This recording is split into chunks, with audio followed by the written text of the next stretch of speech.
If you strip away the interface of likes and saves from our daily feeds, you expose the underlying architecture of a structural collapse.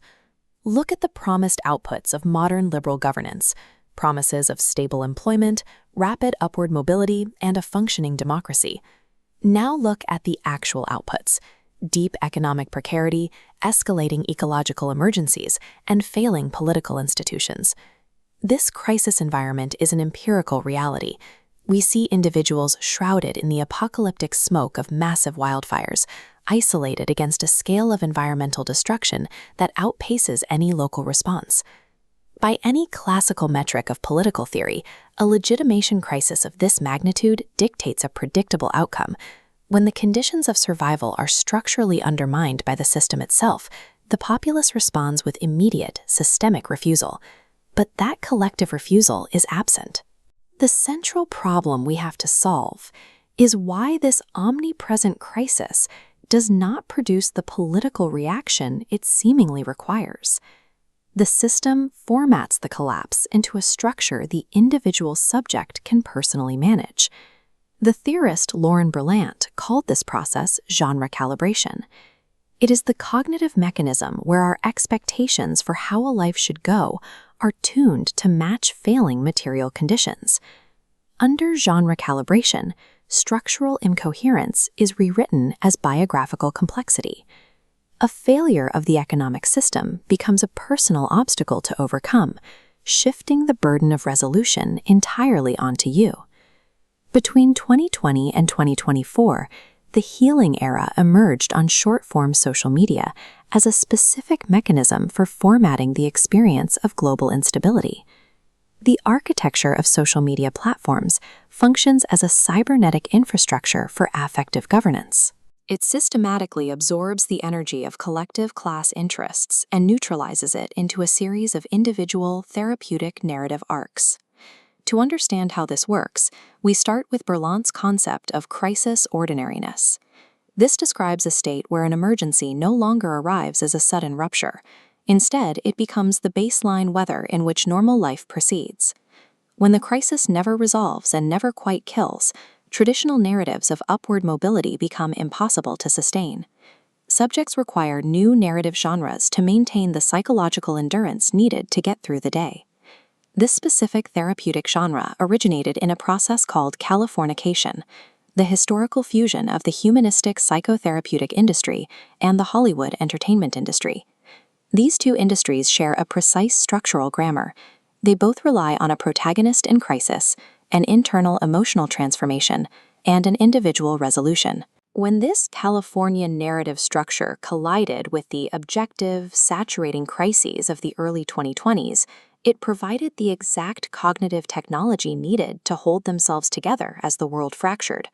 1. The inciting wound translates structural harm into past tense trauma. 2. The turning point demands individual agency. 3. Healing practices require market-compatible actions. 4. The transformed self achieves internal closure, ignoring unchanged external conditions. 5. The address builds an algorithmic audience rather than organized community. By demanding individual agency at every step, these rules exclude the realities of chronic poverty or racialized violence, conditions where personal choice is restricted. The genre calibrates the user to respect that all solutions exist internally. There is no top-down conspiracy directing this. Creators narrate their genuine suffering, but their output is mediated by an interaction-weighted recommendation system. This diagram models the platform as genre infrastructure. A cybernetic loop selects for therapeutic vulnerability, driving the affective catharsis that keeps users engaged. Through responsibilization, creators subconsciously self-regulate, updating their psychological narratives to match the algorithm's geometric criteria for visibility. The algorithm acts as an infrastructural enforcer.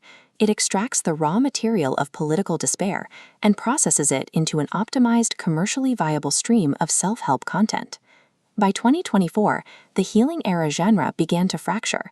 Crises emerged with a scale of destruction that resisted biographical formatting. You cannot address this level of structural violence with individual nervous system regulation. This visualizes joyous overflow.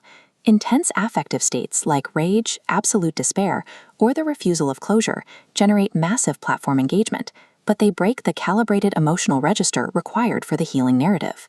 Creators hit what Berlant called the impasse.